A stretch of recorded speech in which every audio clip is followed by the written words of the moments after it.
said, within this submerged network, the process of creating collective identities first begin. The process of creating collective identities. What is the problem y'all having with me? I don't have a collective identity. I am me, and I'm encouraging black men to be them, to be individuals. And y'all hear coonery when I say be an individual. Y'all hear sellout when I say be an individual. Y'all hear I'm a race trader when I say be an individual. But I never say join white folks. I say learn how to be your own man, black man.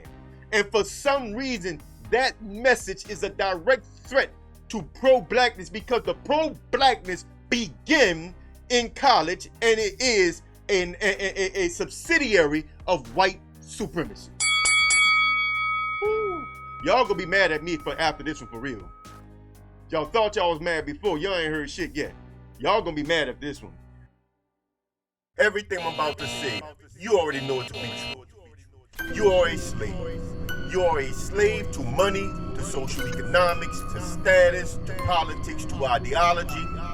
You have sold your soul to have a place in a world order that you should naturally oppose.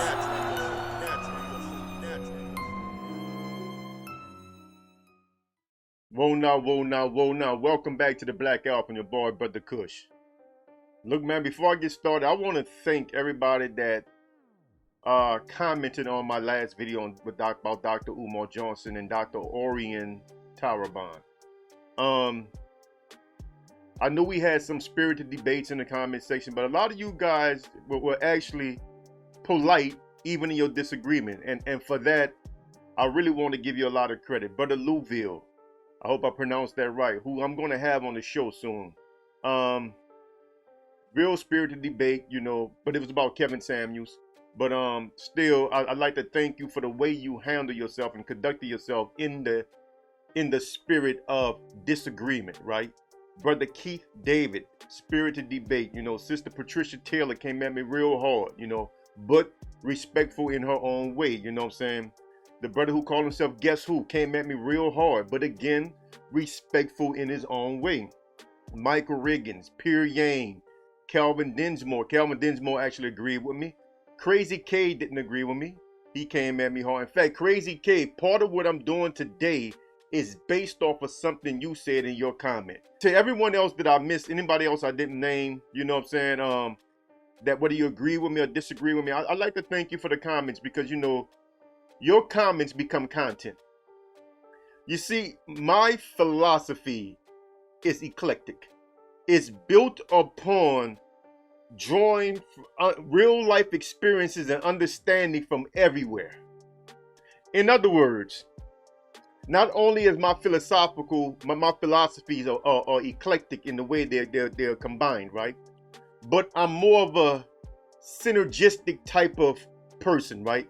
When I'm putting things together, I start off with an end result, and I work back from there. I say to myself, what can cause this result that I see? And a lot of times you don't have an answer at the moment. But as you go through life and you interact with people and you get close to people and you hear things and you see things, and a pattern starts to arrive. And what you start seeing is that people with certain backgrounds or certain proclivities or certain beliefs, etc., all end up in the same place. This is what you start to see. And I noticed this phenomenon with black women, I think way back in like 2002, 2000, somewhere around that time. I seen it back then. And I made a mental note of it back then, that there's a connection between X and these women being like this.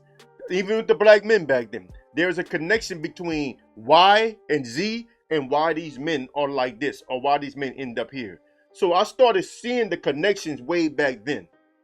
I was the only person talking about that for years, but now we have another brother who did his dissertation at, let me see where he did his dissertation at.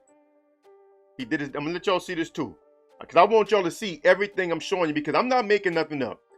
This brother did his dissertation on cultural solidarity, free space, and African continents and formation of the black fraternity.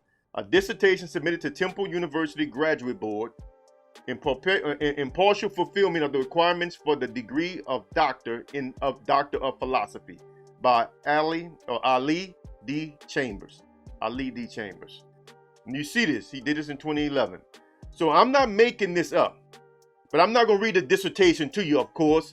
I got some highlighted parts that I want to focus on, but I want to show you how what he says about black fraternities, how it's bigger than black fraternities, and how all of this ties in to why black American women today are not only the least married, but they are the least marriageable. I know I just pissed a lot of people off, but give me a chance to explain my point of view. But I need to put some things on the table before we get started. Okay, first, like the video, share the video, subscribe to the channel. Hit the bell icon to receive notification when I drop more videos. If you don't hit the bell icon, YouTube will not notify you when I drop videos. If you've been here multiple times, hit the subscribe button. If you was once subscribed and you check in on a slide, you look at me in the inline feed and everything like that, click the video on, hit the subscribe button. You know what I'm saying? Because I'm on a mission here, and nobody's going to be able to stop this. Nobody, because I'm starting to understand, and that's why I thank all of y'all for y'all attacks on me, because you are making me understand exactly what I am up against. Exactly. Let me put a frame up here and start cooking. Now, one of the things I really want to say is, first of all, is what is it about Brother Kush that comes across so anti-black to y'all? You know, I've been accused of a lot of things, but a coon is actually new. I mean, okay, I granted, y'all don't know me, right? Y'all really don't know me. But what do I say that actually come across coonish? I mean, you can't be that short-minded in your ideology where you think that just because I don't talk like Dr. Umar Johnson, that means I don't like being black. You can't think that. You can't think just because I'm willing to sleep with a woman of another race that I don't like being black. Your brain cannot be that small.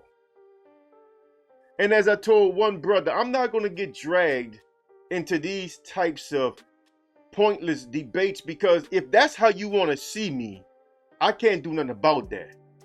But all I can tell you is that I am way more pro-black than all of y'all put together, and part of what I'm about to explain is going to show you why. See, my mind is not controlled by anything that comes from whiteness. Anything. And in fact, that's the first thing Dr. Ali says. Okay. This is what Dr. Ali said within his dissertation, right? He said, although the Black Greek Letter Organization has served as a safe haven for black thought and allowed for new attitudes regarding the future of the black community, these organizations were conceived within Western culture. Stop. Stop.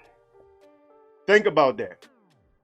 Although they may have done this and that, you know what I'm saying, black this, black that, it don't matter, because they were conceived in Western thought, under Western culture. Let's continue. Which over time reflected the views of a racist society and thus became a hindrance to the furtherance of the black community. Brother Kush didn't say that. Pookie didn't say that. Ray didn't say that. A black man with a PhD and do all these Africano studies. He's a professor right now of Africano studies and all this stuff. He said that. A man that went to college and told you what his actual experience is. Back up now, Brother Kush. What were you about to say about why people don't understand you? Y'all don't understand me because to see the things that I've seen, you have to actually be up close to these people. The only way the scientific process can work is if you actually experience or firsthand observe cause and effect. Phenomena. Real phenomenon, real cause and effect in lifetime. You have to experience it or watch it happen, unfold before your eyes. And I have done that. I have talked to these people over the decades.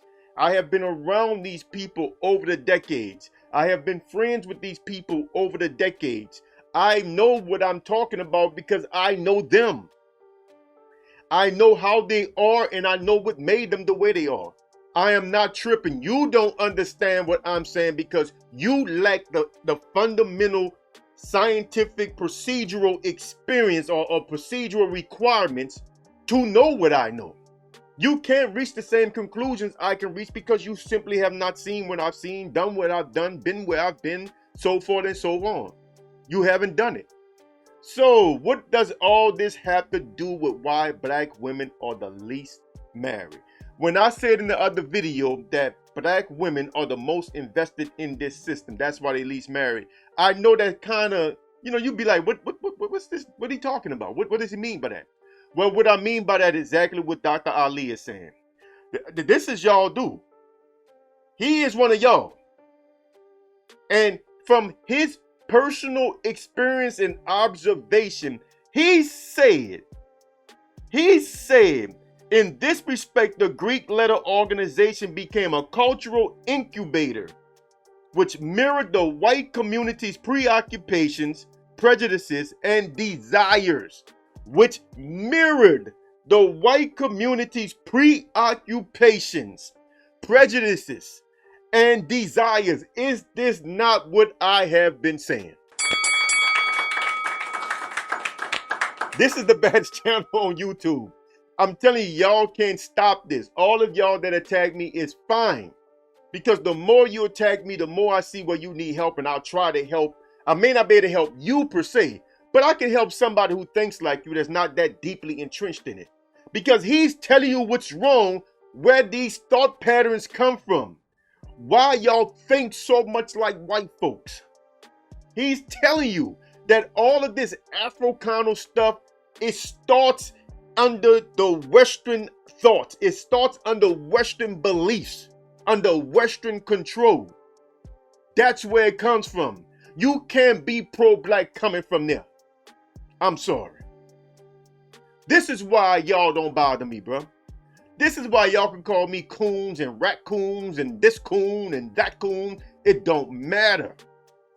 Because I know that your flaw is that your beliefs in who you are came from white folks. So when y'all tell me stuff like, my DNA says I'm African. Okay. You do know that DNA can't tell you where the hell your ancestors from. You do know that, right? You do realize that, right? That having DNA similar to somebody on another continent doesn't mean that's where you come from. You do know that, right? That this is not paternal DNA tests. That's not what this is.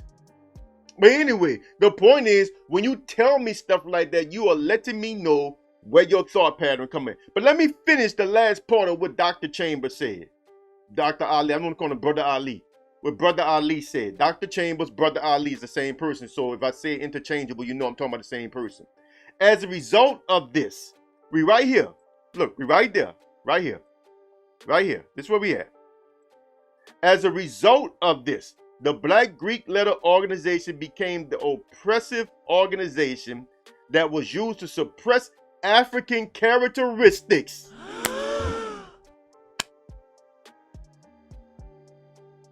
And uphold the ideas of white supremacy.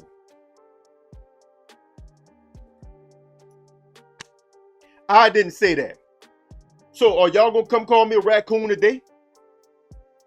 I didn't say that. He said that from his experience. And Martin Luther King said something similar. Martin Luther King said something similar. Let me get the Kings. Let me pull Kings up. Dr. King said something similar in 1947 when he wrote for the school paper. Make this bigger. When he wrote for the school paper, he wrote an article called The Purpose of Education. I did a video on this. About a month ago, I did a video on this. He says, I engage in the so-called bull sessions around and about the school. I often find that most college men have a misconception of the purpose of education. Most of the brethren think that education should equip them with the proper instruments of exploitation so that they can forever trample over the masses. Dr. Martin Luther King said that. I didn't say it. King said that. And as you can see, King ain't making it about fraternities. That's where I'm trying to go with this. I'm going to tie this into black women. Remember, this is synergistic as well as eclectic. Told you my philosophy is eclectic. I pull it from all over the place. And this is part of the piece. King said the same thing in 1947 that this guy said in 2011. Only thing King did not attribute it to fraternities. He said that the dudes in college in general thought that the purpose of getting that degree was to equip them with the tool of exploitation that they can use to forever trample over the masses. But they can't trample over the masses, can they? Not if they're a black man. So what they all do? They all come back to the black people. They all come back to the black people. They all come back. Dr. Boyce Watkins, Dr. Claude Anderson, Dr. Umar Johnson, Dr. Henry Louis Gates Jr., Dr. Eric Dyson, all these clowns on TV, Roland Martin, you know what I'm saying? All these people you see on TV, the whole black professional managerial class comes from out of college, which means that everything they believe, the way their worldview has been shaped, is shaped under the mindset of white supremacy.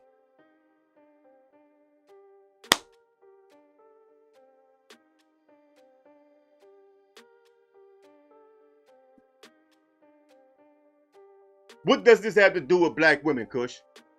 But that's what it has to do with black women. I didn't gave you the answer without even giving you the answer. But let me continue. Hold on. Let me go back to something else Dr. Ali said. Because he explained how all this ties into inclusion. Then I'm going to tell you about the black women. One more point I want to make before I get into that.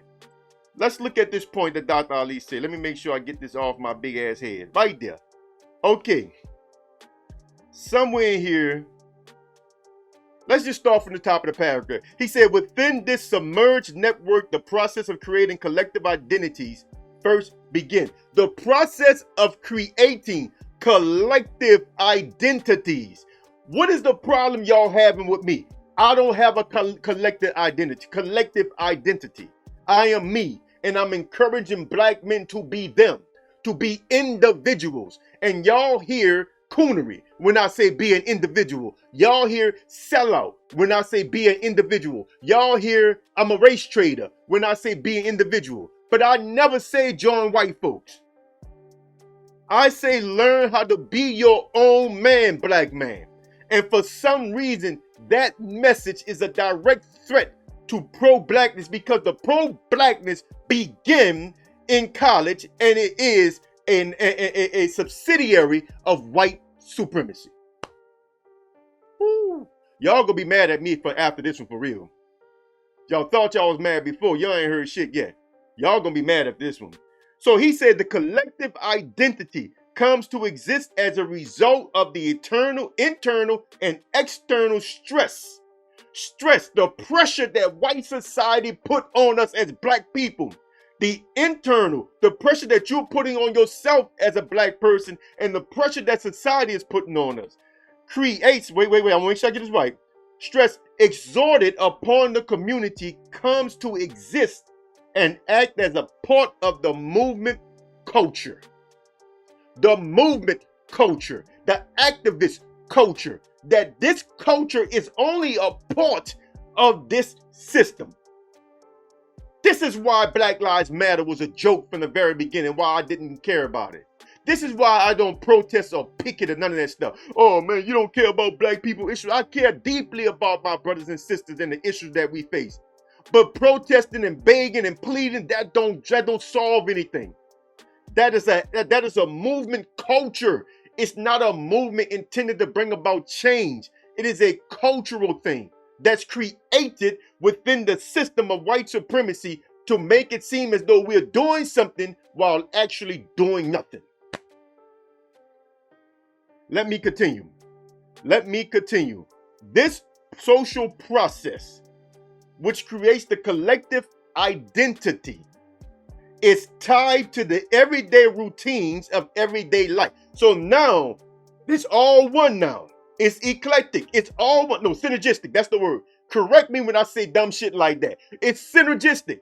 So now you see all of these things go together to create a single result. You see it. He's saying it. I didn't say it. Let's continue. He said this affirmation of routinization, as the whole word to pronounce. Routinization. That's routinization, right? Routinization of behavior associated with the collective identity enables individuals to identify with the movement and see themselves as an intricate part of the movement, thus creating the idea of inclusiveness rather than exclusiveness. I'm going to stop. No, shall I stop there? I'm going to stop there. Because you understand what he's saying. Shall I interpret that? What he's saying is that all of this stuff, the routine behavior, the training, the everyday movement, this stuff becomes embedded in you to the point where you start to associate all of these different things with being black. That's what he means. You start to associate voting Democrat with being black. You start to associate voting conservative or Republican with being black. You start to associate pro-blackness and Black Lives Matter and Pan-Africanism with being black. But Pan-Africanism started in those universities. It started from educated Negroes. I don't care if you want to give John Henry Clark, the father of it. I don't care if you want to give it to Marcus Garvey. They still all educated Negroes. It starts in the universities and is incubated in the minds of the black men and women that goes through these universities. And when they come out into the world, this become a part of their behavior. And since they got the letters behind their name, the degrees and everything, we listen to them and they start to change us. Now I'm getting into the larger picture about black women in general. I'm about to wrap this up because I ain't got much to say about black women. You see, that's what I mean by synergistic. I'm still talking about why black women are the least married, and I haven't even mentioned them yet. I'm still making that point. See, that's how my mind works. This is why y'all don't understand me, and that's why the Black Alpha is a different type of learning experience. Because I see where the pieces go together. So when I said on that previous video that black women are the least married because they are the most invested in the system, they are. They see themselves as a part of this system, although they're not. They are vicariously active participants in feminism.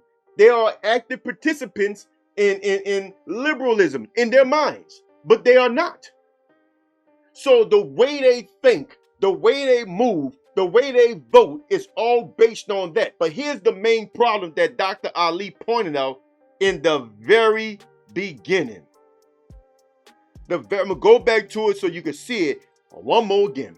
In the very beginning, right here, this last thing. Now remember, King didn't make it about fraternities. King said that this was a problem with the people that was going to college, period.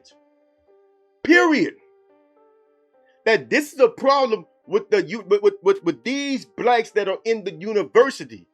He ain't saying nothing about fraternity, but he says he's using fraternity. So let's take the Greek letter organizations out of here, and let's just say that the brothers and sisters that attend university.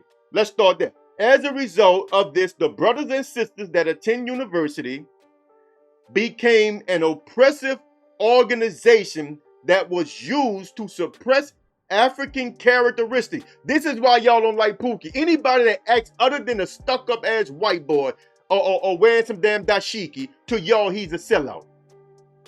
Because y'all want to suppress our characteristics and uphold the ideas of white supremacy. And the main idea of white supremacy is anti-black male. White supremacy cannot stand black men.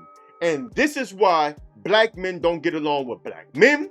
And this is why black women don't get along with black men. And this is why black women are the least married.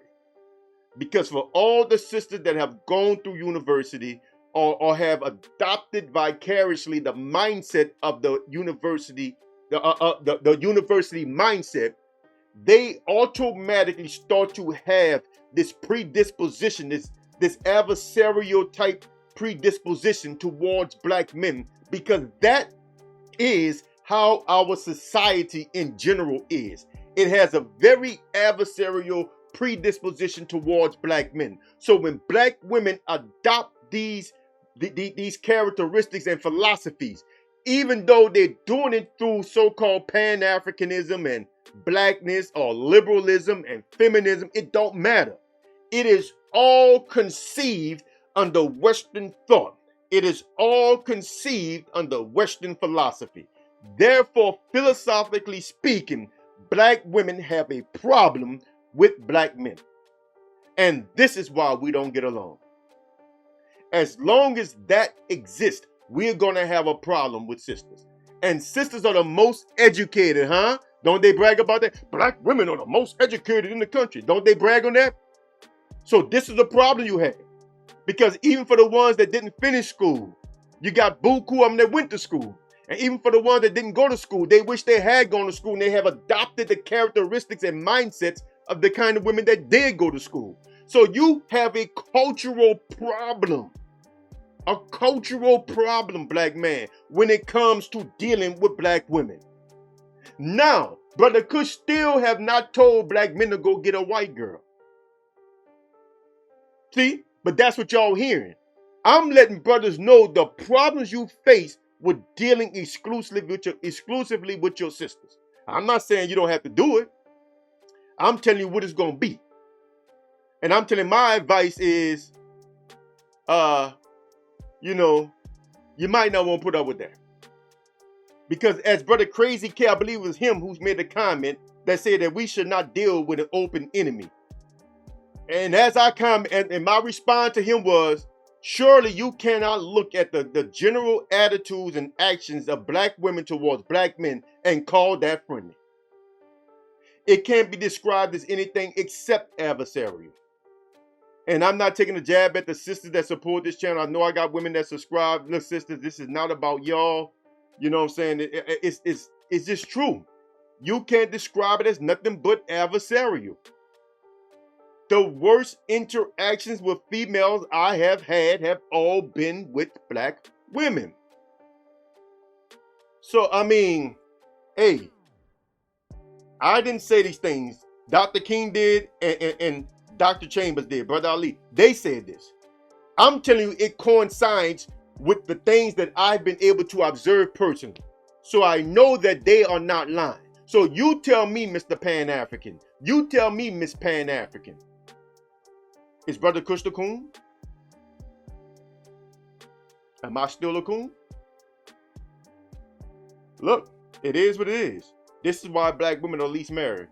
Because I'm not putting up with the mind of a white supremacist, whether it's in the body of a black person or a white person. Crazy K, you right, brother. I'm not dealing with an open enemy. I'm not dealing with no chick that has open adversarial energy towards me for no damn reason. I'm not putting up with that, bro. I'm not walking to the house with all this stress and strife and tension for no damn reason. I'm not arguing with nobody over everything and anything for no damn reason. I ain't doing it. I don't give a damn how she looks. I don't give a damn what her race is. I ain't doing it. Which means I will do the opposite. I will have peace with a woman. I will have harmony with a woman. I will have serenity and tranquility with a woman. serenity. Did I say that right? And tranquility with a woman. I never mentioned race. Y'all hear race. I'm telling you that I'm not about to subject myself to anything just because a woman is black. I ain't doing it. And if I find the opposite in a woman that's not black, or shall I say, if I find the characteristics and traits and energy that I am looking for in a non-black woman, then so be it. So if that makes me a sellout in your book, so be it. I guess that's what I am. That makes me a raccoon in your book, then so be it. I guess that's what I am. But I know one thing. I'm a happy ass sellout. On that note, I'm out of here. I'm Brother Kush, a.k.a. the Black Alpha. Salam.